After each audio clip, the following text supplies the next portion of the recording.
Shields up, Ironbreakers. Rurikhan here coming at you with another video, and today we're going to be talking about Wayfinder. More specifically, we're going to be taking a bit of a deeper dive into each of the Wayfinders that are going to be available to you in the first season of the game. Now, for those of you that are not aware, Wayfinders are essentially classes in this game. They're also characters in their own right, but essentially when you choose a Wayfinder, you are choosing your class. You are choosing a specific playstyle. And earlier this week, I was given a chance to actually play an even earlier version of the game, and I got to play all of these characters at max level, and therefore I have a basic understanding of how they're supposed to work. Now, it is also important that I had a very limited amount of time to do this, so it doesn't mean that I'm going to get everything 100% right, but hopefully I'll be able to provide to you what is the design intent of how these characters should be played. However, it is also important to mention that you can really make your Wayfinder your own because of the way that this game works, because of the way that you can mess around with their stats, using things like echoes, changing around the weapons that they can use, because every Wayfinder can use every single weapon in the game. And therefore, I'm going to give you guys what is their basic playstyle, their most vanilla playstyle with their signature weapons, but there is a lot of room for experimentation with these characters. Now, before we begin, I would like to thank Airship Syndicate for giving me access to this earlier build of the game so that I could go ahead and work on this content for you. But let's go ahead and begin. One of the things that I would like to start by talking about is the different stats that each character has, because an understanding of what these stats are is going to help you understand what is the design intent between each of the characters. So, the stats currently in the game are max health. This is pretty self-explanatory. This is the maximum health that your character can have. It is resilience. Now, resilience is a little bit harder to explain if you've played Dark Souls. Resilience is almost like a measure of poise. Also, in some games, you call it hyper armor. So basically, when you get hit, you're going to take damage, but you're also going to take damage to your resilience. And so long as you still have resilience, you can keep on going. You can basically tank through the attack. Even though you take the damage, your character's not going to stagger. When you run out of resilience, your character is going to get staggered and it is going to interrupt your attacks and abilities and stuff like that. So that is the importance of resilience. Then you have weapon power. This is going to be the damage that you're going to be dealing with your basic attacks of your weapon, because there are more than just the basic attacks, but this is just weapon power, straight up auto attack damage almost. Your ability power, which is how much power your abilities are going to have, so the damage that your abilities are going to do. Each Wayfinder has 4 abilities that they can do. The higher this number is, the more damage those abilities are going to do. Your crit rating, which is essentially the chance to score a critical hit. Your crit power, which is how much damage that critical hit is going to do. And then your break power, this is your capacity to break the resilience of the enemies, because certain enemies are also going to have resilience. Your physical defense, pretty self-explanatory, defense against physical attacks. And your magical defense, once again, pretty self-explanatory, your defense against magical attacks.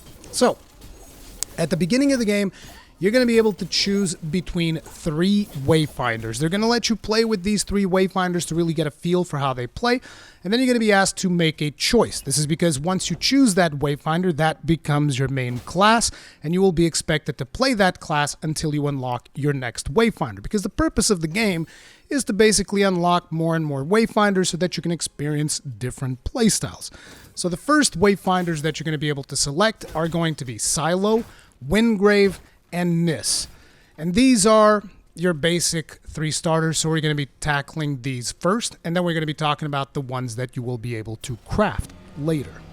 Now, in order to make these Wayfinders a little bit easier to understand, I'm going to try and assign to each of these characters a World of Warcraft class. It's never really going to be a one-to-one thing, but it should instantly paint a mental image of what you can expect from each of the Wayfinders. So, let's get things started. When it comes to Silo, my closest analogy is going to be the World of Warcraft Hunter, even though this is very much like one of those comparisons that, like I said, it's not really a one-to-one.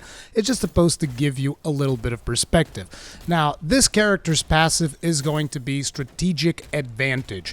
Now, Strategic Advantage says it deals 10% bonus melee and ranged standard shot damage to enemies that are debuffed, slow, burning, poison, stun, etc. Now, the Silo character is capable of inflicting the slow debuff as well as the burning debuff, but that's pretty much where it ends. It has a bunch of abilities that can give you these debuffs. As a matter of fact, it has an ability which puts down oil in the ground, and then you can throw another bomb and the oil explodes and becomes like flames. And it's really good because you basically prime the enemies with oil, then you burst it open and there's tons of burning damage, good stuff. So they get burned and slowed, and you basically stack these bonuses up, and it's really, really nice. But a very cool thing about Strategic Advantage, in my opinion, is that it kind of tells you, oh, Silo is probably going to synergize pretty well with another Wayfinder, which is Venomess, because Venomess is also capable of inflicting debuffs on enemies, particularly the poison debuff. So then you'd be able to also get your Strategic Advantage character passive just by the fact that Venomous is poisoning things, therefore you are dealing more damage. Now pay attention that in the case of Silo, it says that this 10% bonus damage is both to melee and ranged, because like I mentioned previously, any Wayfinder can equip any weapon that they want. Now by default, you're going to be seeing in the gameplay that I'm playing with a gun, because that is usually when you see artwork of Silo, he is using a gun. However, when I was playing the early access build, I was actually running him with sword and shield, and it was actually pretty effective. You know, as a matter of fact, I'm going to make it my objective to run every single Wayfinder with sword and shield, because that's just fun to me. But anyway, that's his character passive. That's kind of like what you can expect from Silo. I feel like his kit is all about debuffing enemies with slow and burning. And he's also got a skill that is a taunt gizmo that essentially can taunt enemies to keep you safe. So if you feel like you're in a tight spot, a bunch of enemies are swarming you, and because you are a little bit on the squishy side, you're going to pop out this taunt and you can get away and you can keep dishing out damage. Now, whenever it comes to choosing echoes for this character, I would say that your priority in terms of stats is probably going to be both ability power and weapon power, because this is a DPS character, and it seems like these are the most obvious choices. Here are his stats. I'm going to be reading them out because I know that some people consume my content on the second screen. But in terms of max health, you're looking at 531. It is important to mention that the stats that I have on Silo, they have affinity included. That means some of the stats are a little bit higher than they would have been, because I did mess around with this character with the customization options and all that stuff. But this should give you a fairly reasonable idea of what to expect from him. So his max health 531, resilience 1311, weapon power 1711, ability power 1711. As you can see, these are pretty balanced out. You also have crit rating at 1928, which is pretty good. Crit power at 1900, also very good. So you might also want to put some crit stuff on this character as well. That'll be very nice. You have 722 break power, which actually makes him reasonable at dishing out some break power. And then you have 2,448 physical defense and 1,083 magical defense. So that is Silo. He is actually one of the characters that I really, really enjoy. But that's what I think about him, and you will have seen some gameplay footage in the background. Hopefully this helps you decide if this is one of the Wayfinders that you want. Next up, we have Wingrave. Now, this is most likely going to be my main Wayfinder for the foreseeable future. When it comes to a class comparison, the closest thing I would get to in World of Warcraft would be a combination of both a Holy and Protection Paladin, because he both works as a tank as well as a healer. Now, when it comes to his character passive, it is called the Healing Pulse, and basically what it does is that melee finishers heal Wingrave and one nearby allies. Now, due to the fact that this specific character passive specifies that you need to do a melee finisher, and you might be wondering, the hell's a melee finisher? Well, you know, your melee attacks have combos, which I believe is like 4-hit combos, so a melee finisher will be the final hit of that combo. And because you only get the Healing Pulse from melee finishers, you most likely do not want to be running Wingrave with a ranged weapon. However, it is possible to do it if you want to, but it's probably going to be a very unconventional build that is not going to be taking advantage of one of the main defining characteristics of the character, so keep that in mind.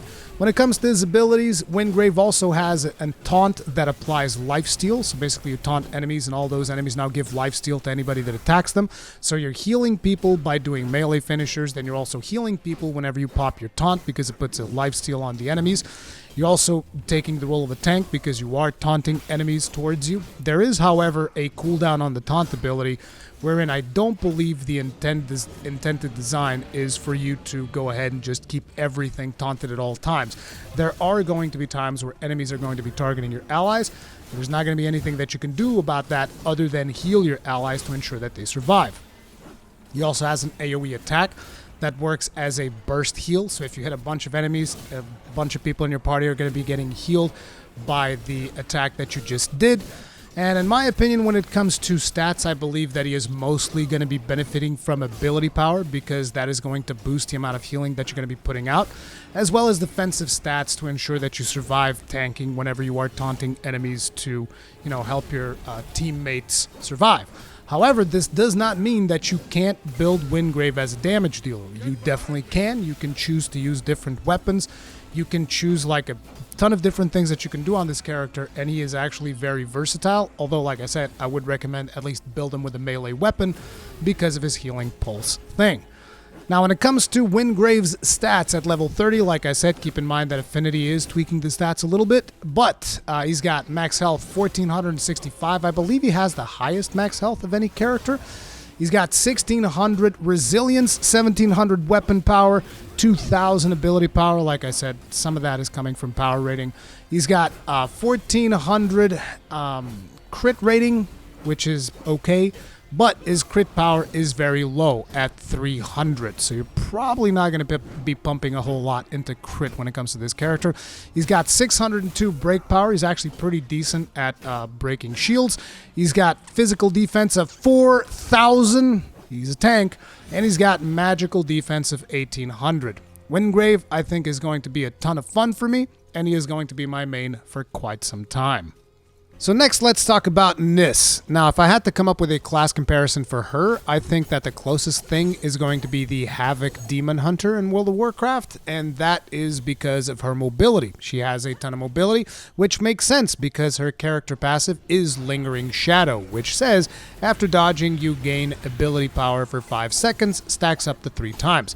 Now, the build of the game that I played didn't really specify how much ability power you gain, so I don't know exactly how beneficial this is, but naturally it does tell you that, hey, we expect you to dodge with this character quite a bit. On top of it, she has quite a few abilities that also give her things when she dodges, so that when she dodges, it might spawn like an additional attack that will hit enemies that are close to her. And she even has one of her main abilities is basically a dash that she goes through a bunch of enemies and deals damage to them. As a matter of fact, her ultimate basically allows her to use that ability infinitely for the duration of the ultimate buff, which is pretty friggin' beefy if you ask me. Like, I remember killing a boss by basically just spamming him with that, and it was really satisfying. But yeah, she is one of those characters that is all about just darting in and out of combat and just dishing out damage and getting out. She's like the ultimate glass cannon. Now, you can build her, like I said, very much like with all of the other Wayfinders. You can give her a ranged weapon if you want, which is actually pretty good because her stats would actually support that playstyle if you choose to do so. So, let's take a look at those stats. When it comes to max health, she's got 908, which is actually pretty good. It's better than, say, for instance, Silo, who's sitting at 500 and something, if I remember correctly. She's got 1300 resilience, but where she really shines is on the offensive stats. I mean, just look at those bad boys. 2200 weapon power, 2400 ability power, 2000 crit rating, 2000 crit power. Those are her beefiest stats, and it's all about the damage. The problem is, as you start getting lower, her break power is not impressive, 361. So this is how easy it is for her to break through the yellow gauge on the enemies. But then again, the other problem is physical defense and magical defense are not impressive either, 700 and 800 respectively. So you have to keep that in mind. She is going to be very much a glass cannon, but like I said, her whole kit revolves around her darting in and out of combat and dodging and doing that type of playstyle. So if that sounds appealing, that is something that you can do. But do keep in mind, even though she gains additional ability power for 5 seconds whenever she dodges, with stats like these, I would argue that you can even make her like a ranged weapon power character with a lot of crit, and you can just kill enemies with basic attacks if that is something that you would enjoy doing. She can be one hell of a gunman, I would wager. But again, I didn't really have that much time to experiment, right? But, you know, here are her stats. My advice is, if you want to just play her like in a vanilla way, I would go for a mix between weapon power, ability power, crit rating, and crit power. I would go for all 4 stats and try to get those as high as possible. Maybe even emphasize the crit on a little bit much, because emphasize the crit a little bit more because of her thing being darting in and out. You want to make sure that you dish out as much damage as possible, and crits would really help there, I feel like. But you know, this is still very much early impressions, and those are my thoughts on Niss, which is actually not a character that I'm particularly proficient with, but hopefully that helps you understand how this Wayfinder plays out. Okay, so Kyros. This one is probably one of the hardest class comparisons, because the closest thing that I came up with is maybe the Devastation Evoker, and even then I didn't really play that class very much, so I don't know if that's accurate. The whole thing about Kyros is that he is a character that feels like he is one of those that you want to use his abilities as often as you possibly can. So in a way, he is a caster, and his abilities have like medium range. So he's not really someone that is going to be shooting things from across the screen. He wants to be kind of a little bit in the middle of the action, but not like knee deep in it. You want to get in there, get some of your abilities off, then back up and maybe recover your abilities, then go in there and get some more damage in. So it feels like he is designed for burst damage. Now, if we take a look at his character passive, it is Arcane Fragments, which basically says Arcane Fragments grant extra charges of Savage Rake. Savage Rake is one of his main abilities, and it seems like his whole kit is around getting more Savage Rake. Like if you continue reading this, you generate Arcane Fragments by using Siphon Radiant, which is another ability that is very much an AoE ability. It captures a bunch of enemies with these tendrils and gets Arcane Fragments so that you regenerate more charges of Savage Rake so that you can use Savage Rake more often, and Savage Rake is just like a big damage dealer on your kit. On top of it, you also gain additional Arcane Fragments when you land combo finishers and from various ability upgrades. So certain abilities, when you upgrade them, they will also generate additional Arcane Fragments so that you can use your Savage Rake even more often, which, like I've been saying, it's kind of like a mid-range ability. It's not really melee, but it's pretty close to melee. So he is a caster. He is designed around burst damage. And in my opinion, you'll probably want to stack a bunch of ability power. Now, the stats that I'm showing you for this character are for Heroic Kyros, because I figured, hey, might as well show the stats for Heroic Kyros, since that's something that a lot of people are going to be curious about, because they'll want to eventually compare these with the stats of base Kyros. And then I forgot to take a screen grab of base Kyros, so sorry about that. But anyways, his stats are max health 924, resilience 571, weapon power 2800, ability power 3000. I'm not giving the exact number, just like close numbers, right? Crit rating 1900, crit power 1900, so you can also build him a little bit of crit. But in my opinion, I wouldn't emphasize too much on the weapon power. I would go straight after ability power, because it really does feel like a lot of his damage is going to be coming in from abilities, so that will give him more damage overall. But, you know, these again, early impressions. Through the gameplay, it should give you an idea of how this character actually plays, and through this analysis of his stats. He actually has decent break power, coming in at 778, and he has 865 physical defense, which is not impressive, but he does have a ton of magical defense. So, you know, so long as you can avoid those physical attacks, staying alive shouldn't really be too much of a problem against magic. But that is Kyros. Like I said, burst hero, burst damage, a lot about ability power. Next up, we have Senja, and for class comparison, I would bring up the Arms Warrior in World of Warcraft. This is a character that is all about dishing out damage with her weapon, in my personal opinion, from what I've seen so far. However, this is also a character that is going to be somewhat tricky to play. It is going to require you to be very cognizant of openings that you have because of the way her character passive works. And her character passive is Crowd Favorite. Holding input for Gladiator Pummel and Gain Favor abilities, these are are two of her abilities, will cause Senja to showboat. While showboating, she cannot be staggered, takes reduced damage, and increases the crowd's favor. Crowd's favor is an additional gauge that shows up in the middle of the screen. You guys will be able to see that in the gameplay that I'm showing in the video right now.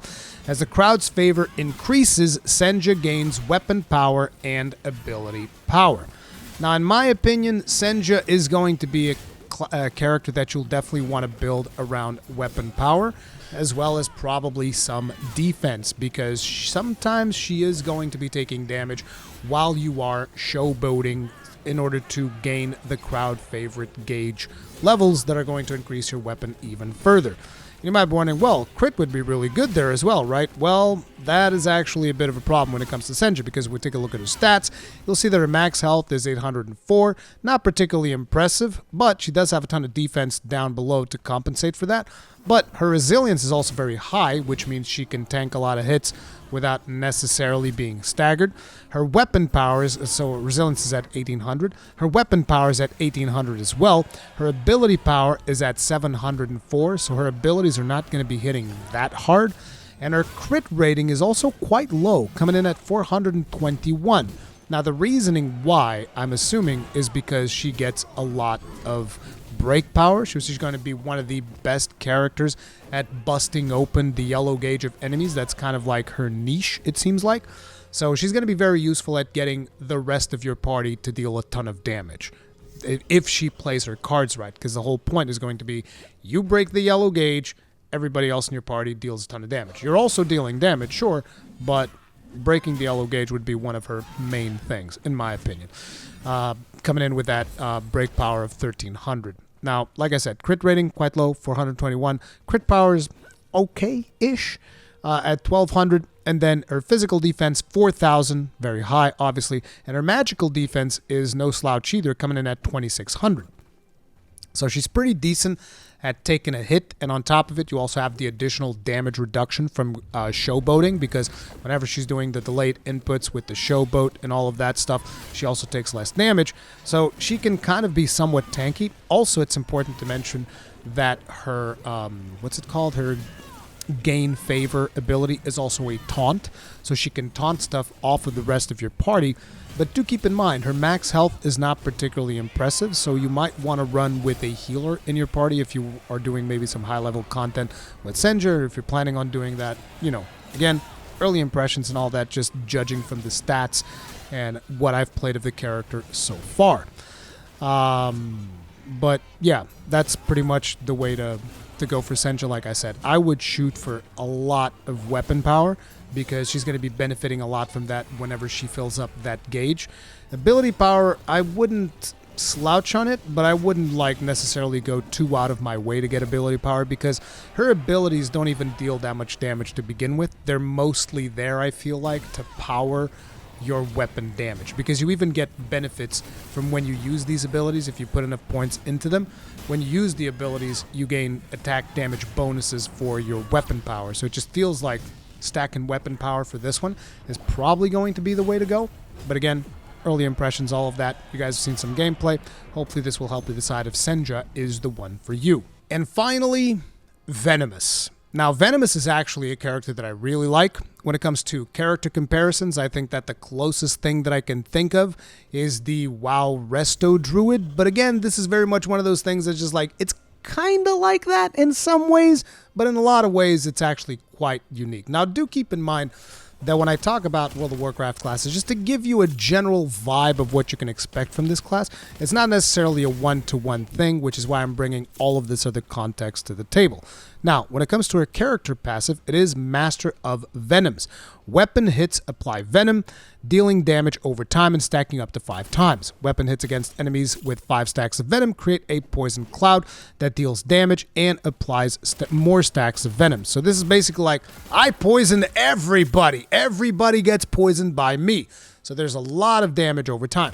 Now the thing is, with a lot of her abilities, damage over time also ends up healing herself as well as her allies with heals over time. It's not a direct every single poison heals, but a ton of the poisoning that she does will get converted into healing for your party. And that is actually really, really cool. And what I've played of Venomous, is actually one of the Wayfinders that I really like. As a matter of fact, I'm probably going to tell you guys what my favorite Wayfinders are at the end of the video, but Venomess, I really had a blast playing her.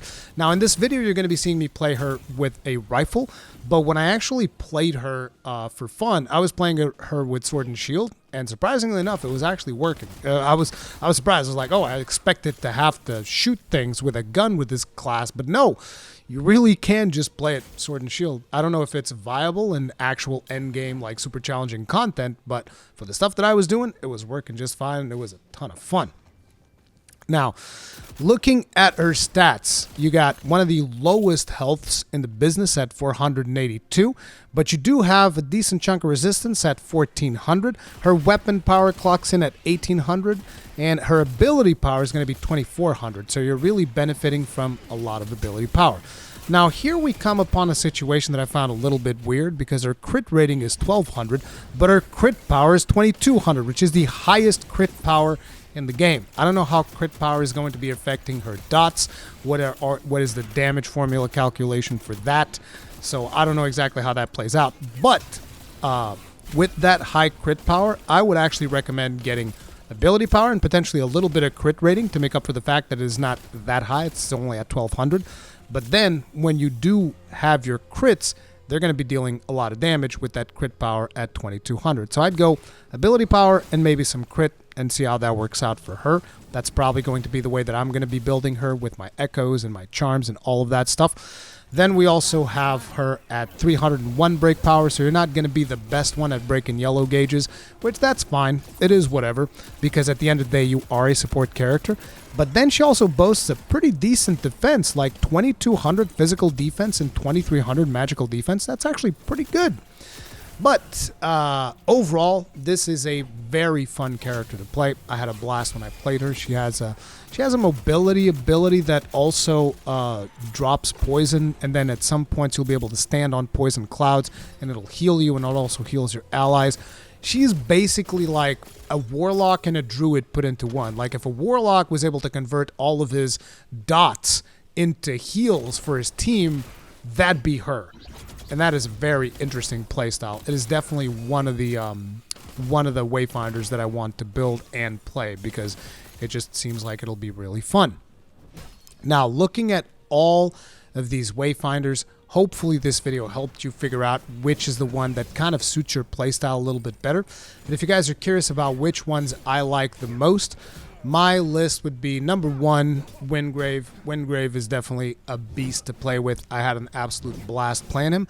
Number 2 is Silo, simply because he's got grenades and explosions. He's actually a ton of fun to play, so I want to play him as well. And number 3 is going to be Venomess, simply because I was very surprised at how much I found her whole thing about poisoning everyone and how fun that playstyle was. And these are like the big 3 for me right now. The other 3 I'm not really that interested in. If I was to put them in order, then number 4 would be Senja. Senja's alright. It's not like my favorite, but I'll probably play her at some point.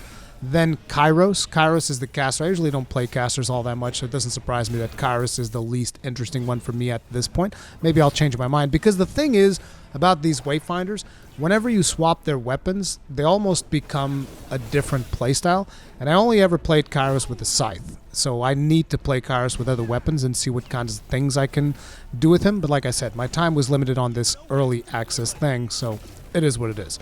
And then at the end would be Niss. Niss is the least interesting character for me personally. I understand that a lot of people like the whole rogue thing and jumping around and darting in and out of combat. I'm not saying she's not fun, but it's just not really my playstyle, so that's why she lands dead last. But anyways, that's going to be it for this video. Hopefully you guys enjoyed it. If you did, if it helped you in any way, then please, a like would be very appreciated. Subscribe, bell notification icon, all of that jazz for more Wayfinder content, as well as some of the other stuff that I do, like Baldur's Gate, Monster Hunter, Exoprimal, and variety galore. But thank you all very much for watching. I'll see you guys in the next one. Stay strong, stay safe. Peace out.